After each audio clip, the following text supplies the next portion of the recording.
ఈరోజు నా వెయిట్ అయితే మీ అందరికీ చూపిస్తాను.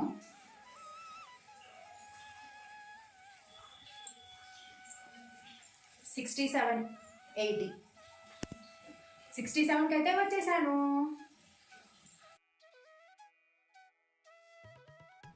ఆఫ్టర్నూన్ లంచ్లోకి అని చెప్పేసి గోధుమరవ్వ కిచడీ కాంబినేషన్లో గోంగూర చట్నీ చేద్దామని గోంగూర అదంతా కూడా క్లీన్ చేసేసి అయితే పెట్టేశాను స్ట్రెయిన్ చేసుకొని. నెక్స్ట్ అయితే ఇక్కడ ఎయిర్ ఫ్రైయర్లో అయితే పెడుతున్నానండి. నా ఎయిర్ ఫ్రైయర్ అయితే చూసారు కదా రస్ట్ వస్తుంది ఇక్కడ వాటర్ వల్ల, ఫ్లోరైడ్ వాటర్ వల్ల. స్టీల్ గిన్నెలైనా ఏవైనా సరే అలాగే పాడైపోతున్నాయండి, కానీ తప్పదు కదా. సో మాకైతే ఇలా ట్రాన్స్ఫర్స్ అయినప్పుడల్లా రకరకాలుగా ఉంటుంది వాతావరణం అనేది, మనకు అనుకూలంగా ఉండదు కదా. సో ఎయిర్ ఫ్రైయర్ అయితే పర్లేదు అలా మేనేజ్ చేస్తున్నా. నాకు ఆయిల్ ఎక్కువ వేసి అయితే కుక్ చేసుకోవడం అస్సలు ఇష్టం ఉండదు, ఆల్రెడీ ఆ విషయం మీ అందరికీ తెలుసు కదా. సో ఇలా చట్నీస్ ఇట్లాంటివన్నీ కూడా కొంచెం ఆయిల్ ఎక్కువ పడతాయి అనేది కూడా నాకు ఎయిర్ ఫ్రైయర్లో అయితే పెట్టుకుంటున్నానండి. చాలా బాగుంటుంది ఎయిర్ ఫ్రైయర్లో అలా కుక్ చేసుకోవడం అనేది. అంటే కలర్ డిఫరెన్స్ అనేది మనకి కొంచెం అంతగా నచ్చట్లేదు, చూసారు కదా. మనం అదే ఆయిల్లో ఫ్రై చేస్తే గోంగూర అనేది చాలా టెంప్టింగ్గా అలా అనిపిస్తుంది, అదొక గ్రీనిష్ కలర్లో ఉంటుంది. ఎక్కువ ఆయిల్ వేసి అలా చేస్తే కొంచెం మెత్తగా ఉంటుంది. సో ఎయిర్ ఫ్రైయర్లో ఏంటంటే కొంచెం అంత అంటే టేస్ట్లో డిఫరెన్స్ ఉండట్లేదు, కానీ కలర్ అనేది అంత ఇదిగా అయితే ఉండట్లేదండి, కానీ టేస్ట్ మాత్రం చాలా బాగుంటుంది. ఎయిర్ ఫ్రైయర్ అయితే డీప్ ఫ్రైస్కి అంత పర్ఫెక్ట్ కాదండి, కానీ కొంచెం హెల్త్ కాన్షియస్ ఉండి ఆయిల్ తక్కువ వాడుకోవాలి అనుకున్న వాళ్ళకి ది బెస్ట్ అన్నమాట. టేస్ట్ అయితే ఎట్లాంటి డిఫరెన్స్ అయితే ఉండట్లేదు, చాలా బాగుంటుంది. కొన్ని రెసిపీస్ చాలా బాగుంటున్నాయి, కొన్ని అయితే అంతగా పర్ఫెక్ట్గా అయితే ఉండట్లేదు. సో అదొకటి నేనైతే ఎయిర్ ఫ్రైయర్లో నోటీస్ చేశానండి. గోంగూర చూసారు కదా కలర్ అయితే ఎలా ఉందో. నెక్స్ట్ అయితే ఇక్కడ సాంబార్ అయితే కుక్ చేస్తున్నాను, సాంబార్ కూడా చేస్తున్నా. రోజు అయితే ఇంట్లో మునక్కాయలు అవన్నీ ఉన్నాయి పాడైపోతున్నాయి అని చెప్పేసి, అలాగే సాంబార్లోకి పచ్చి కొబ్బరి అది వేస్తే చాలా బాగుంటుంది అని చెప్పేసి నేను మామూలుగా అయితే ఎక్కువ వాడను, బట్ ఈరోజు ఎందుకో పచ్చి కొబ్బరి కూడా వేద్దాము. సాంబార్ ఎందుకో ఈరోజు అంత పర్ఫెక్ట్గా అయితే కుదిరినట్టు నాకు అనిపించలేదు టేస్ట్, ఒక్కొక్కసారి అంతే అవుతుంది కదా. సో పచ్చి కొబ్బరి అయితే మిక్సీ పట్టేసేసుకొని దాన్ని అయితే ఒకసారి మిల్క్, నాకైతే పచ్చి పాలు అయితే నాకు చాలా ఇష్టం, కొబ్బరి పాలు అయితే. సో నేను కొబ్బరి పాలు తాగుదాము అని చెప్పేసి ఒక్కసారి స్ట్రెయిన్ చేసుకొని కొబ్బరి పాలు అయితే తాగుతున్నాను. ఆ పార్ట్ ఉంటుంది కదా, ఆ కొబ్బరి పార్ట్ అనేది ఇంకా సాంబార్లోకి అయితే యూస్ చేస్తున్నాను. నాకు కొబ్బరి పాలు అయితే నా ఫేవరెట్ అండి. ఆ రోజు ఈవినింగ్ అయితే సడన్గా వచ్చేసేసి ఫుల్ వర్షం అయితే పడిందండి. ఇది వర్షం పడి ఆగిన తర్వాత మళ్ళీ ఎండ వచ్చింది. అప్పుడు నేను కూర్చొని అయితే నేను షూట్ చేసాను. అప్పటి వరకైతే అసలు కెమెరా పట్టుకోవడానికి కూడా లేదండి, బీభత్సంగా ఉరుములు మెరుపులు వర్షం ఫుల్ పడింది. ఆ చల్లని వాతావరణానికి ఏదో ఒకటి తినాలి అనిపించింది అని చెప్పేసి అన్నానని చెప్పేసి మా వారైతే పునుగులు అడిగితే అవి లేవు అని చెప్పేసి పఫ్స్ అయితే తీసుకొచ్చారండి. పఫ్స్ ఇంకా ఇవేవో తీసుకొచ్చారు, పల్లీలు అవి ఇవి తీసుకొచ్చారు. సో ఆ రోజైతే ఇంకా అవన్నీ తినేసేసి మా వారేమో వస్తా పాల ప్యాకెట్ అవన్నీ తీసుకొచ్చారు. చల్లగా ఉంది కదా ఏదో ఒకటి వేడిగా తినాలి అట్లా అనిపించింది. సో ఈరోజు ఇంకా ఏముంది స్కిప్ చేసే డిన్నరు. ఈరోజు ఎలాగో నువ్వు 67కి వచ్చేసావు కదా అని చెప్పి మా వారైతే ఏడిపిస్తున్నారు నన్ను. నువ్వేమో ఫాస్ట్గా తగ్గిపోతున్నావుగా, ఏముంది ఇంకా నువ్వు తినేసే అది ఇది అని చెప్పి అంటున్నారు. బట్ ఆ రోజే స్కిప్ చేస్తున్నానండి, ఏదో ఒక రోజు తినాలనిపించిన రోజు స్కిప్ చేస్తున్నా అంతే. బట్ డైట్ అనేది పర్ఫెక్ట్ అన్నమాట.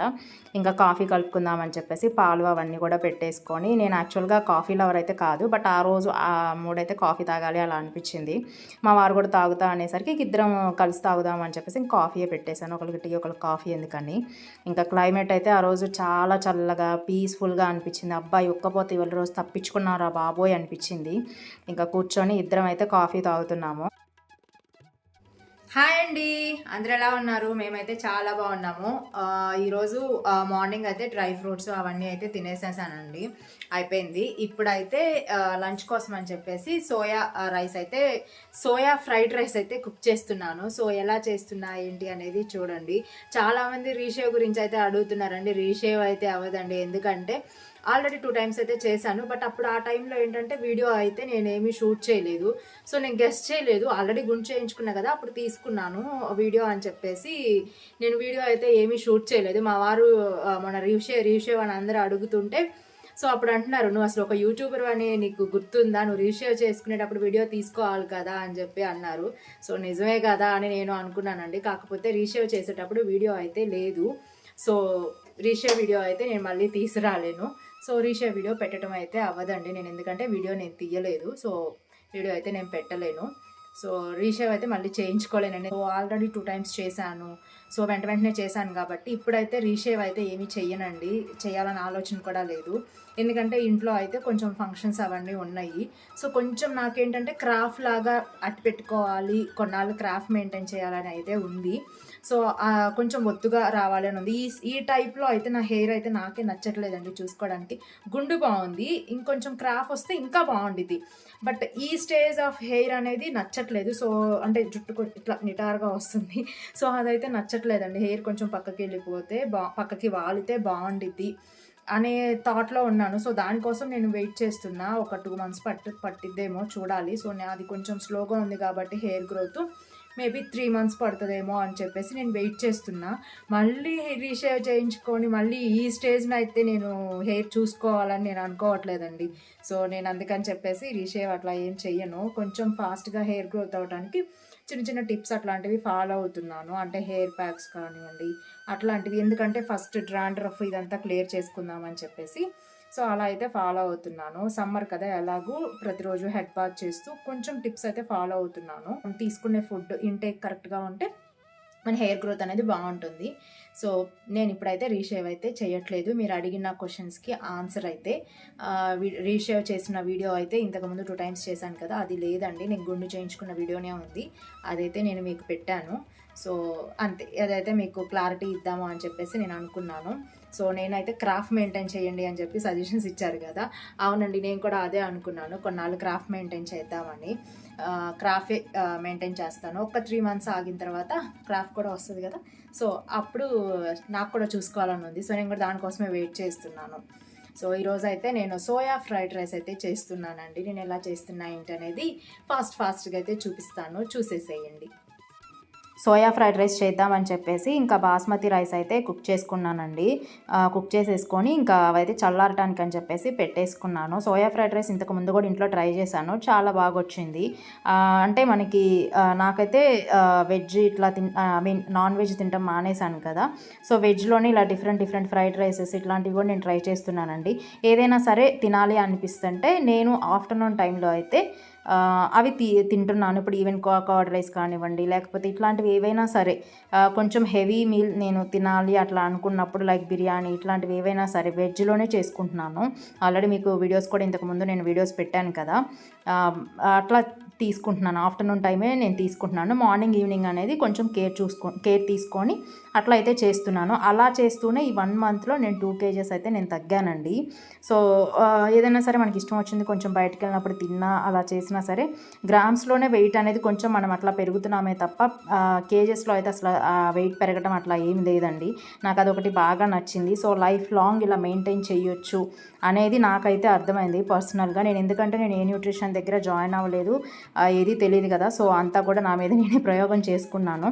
బట్ వెయిట్ అయితే పెరగము ఇలా తింటే అని చెప్పేసి నాకు అర్థమైందండి. సోయా ఫ్రైడ్ రైస్ కోసం అని చెప్పేసి నేనైతే ఆనియన్స్, క్యాబేజీ, క్యాప్సికమ్ ఇవన్నీ కూడా అయితే కట్ చేసుకుంటున్నానండి. మనం ఏం కుక్ చేసుకున్నా డైట్లో ఉన్నప్పుడు మోర్ వెజ్జీస్ అనేవి ఎక్కువ వాడుకునేటట్టు చూసుకోవాలి. వాటర్ ఇంటేక్, అలాగే ఇప్పుడు సమ్మర్ కాబట్టి మనకి స్వెట్ ద్వారా చాలా బయటకు వెళ్తాయి కాబట్టి టాక్సిక్స్ అనేవి బయటకు వెళ్తూ ఉంటాయి కాబట్టి మనం ఏంటంటే ఎక్కువ వెజిటేబుల్స్ వీటితో పాటు లిక్విడ్ కూడా ఎక్కువ ఉండేటట్టు చూసుకోవాలి. నేనైతే డైలీ రాగి జావా, సబ్జా వాటర్, కోకోనట్ వాటర్ అయితే మస్ట్ అండ్ షుడ్గా నేను తాగుతానండి. ఎందుకంటే కోకోనట్ వాటర్లో చాలా మనకి న్యూట్రిషన్ వాల్యూస్ ఉంటాయని చెప్పేసి నేనైతే విన్నాను. సో కోకోనట్ వాటర్, సబ్జా ఇట్లాంటివన్నీ వాటరు ఇవన్నీ కూడా కంపల్సరీ డైలీ అయితే ఇంటేక్ మనకు కరెక్ట్గా ఉండాలి. వీటితో పాటు మనకి నచ్చినవి తింటున్నప్పుడు వాటికి తగ్గట్టుగా కూడా మనం మెయింటైన్ చేసుకోవాలి. అదొకటి నేను నోటీస్ చేశాను. సో మనకు నచ్చినవి తింటున్నప్పుడు మార్నింగ్ ఈవినింగ్ ఎలా అయితే మనం బ్యాలెన్స్ చేస్తున్నామో ఆ రోజు డే అంతా మనం కొంచెం ఎక్కువ యాక్టివ్గా ఉండాలి అలా అని చెప్పేసి నాకు అర్థమైంది. సో ఏంటంటే నేను ఏమైనా నచ్చినవి తిన్నా చేసినా సరే నేను అవి ఇష్టం వచ్చినవి తింటున్నా చేస్తున్నా ఎక్సర్సైజ్ కానివ్వండి, డే యాక్టివ్గా ఉండటం కానీ ఇట్లాంటివి నేను పర్ఫెక్ట్గా ఉండేటట్టు చూసుకుంటున్నానండి. సో అవన్నీ కూడా మనం పర్ఫెక్ట్గా చేస్తేనే మనము వెయిట్ గెయిన్ అవ్వకుండా ఉంటాము. సో మళ్ళీ ఓల్డ్ లైఫ్ స్టైల్లోకి వెళ్ళటం, ఎక్సర్సైజ్లు మానేయటం అట్లాంటివి అయితే అస్సలు చేయట్లేదండి. అదొకటి చూసుకోవాలి. నెక్స్ట్ అయితే ఇంకా సోయా ఫ్రైడ్ రైస్ కోసం అని చెప్పేసి నేనైతే నాన్ స్టిక్ పాన్ పెట్టేసుకొని ఇంకా ఆయిల్ అయితే కోకోనట్ ఆయిల్ అయితే యూస్ చేస్తున్నాను. సో మాకు అలవాటు అయిపోయిందండి కోకోనట్ ఆయిల్ అనేది 2-3 years నుంచి వాడుతున్నాం కదా, సో అలవాటు అయిపోయింది. ఆ ఫ్లేవర్, ఆ స్మెల్ కూడా మాకు నచ్చుతుంది. ఇంకా వెజిటేబుల్స్ అన్నీ కూడా ఆయిల్ హీట్ అయిన తర్వాత నేను కట్ చేసి పెట్టుకున్న క్యాబేజీ, క్యాప్సికమ్, ఆనియన్, క్యారెట్ ఇవన్నీ కూడా నేను యాడ్ చేశాను. నా దగ్గర అవైలబుల్గా ఉన్న వెజిటేబుల్స్ అన్నీ కూడా నేను యాడ్ చేశాను.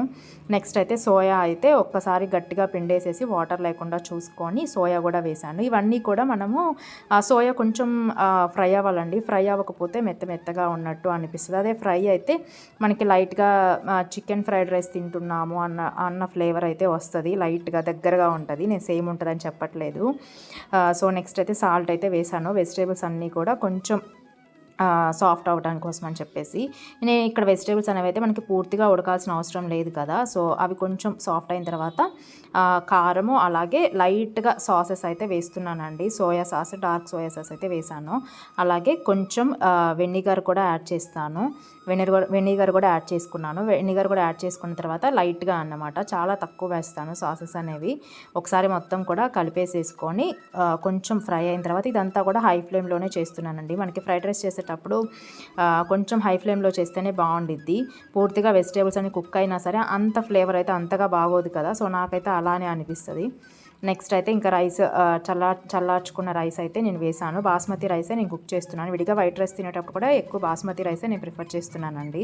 ఇందాక ఓన్లీ వెజిటేబుల్స్కి సరిపడా సాల్ట్ వేసాను. ఇప్పుడైతే ఇక ఓవరాల్గా మొత్తానికి ఫ్రైడ్ రైస్కి సరిపడా సాల్ట్, అలాగే నేను డైట్లో వాడే మసాలానే వాడుతున్నాను. ఎందుకంటే దానిలో మనం ఆల్మోస్ట్ పుదీనా ఇట్లాంటివన్నీ వేసి నేను వీడియో అయితే కూడా చూపించాను కదా. సో దాంట్లోనే మనకు అన్ని ఫ్లేవర్స్ వస్తాయి కాబట్టి నేను విడిగా గరం మసాలాలు, ప్యాకెట్ మసాలాలు ఇలాంటివి అయితే అస్సలు యూస్ చేయట్లేదండి.